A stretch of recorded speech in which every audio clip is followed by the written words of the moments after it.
Hey guys, wanna know how to delete an entire keyframe from your video in Filmora?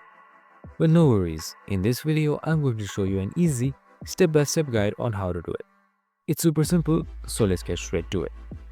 Now first up, simply import any video, and for me, I have this video right here. And there are various keyframes present in this timeline you can see right here. Now, you can delete your keyframe one by one just by pressing on each keyframe and selecting delete.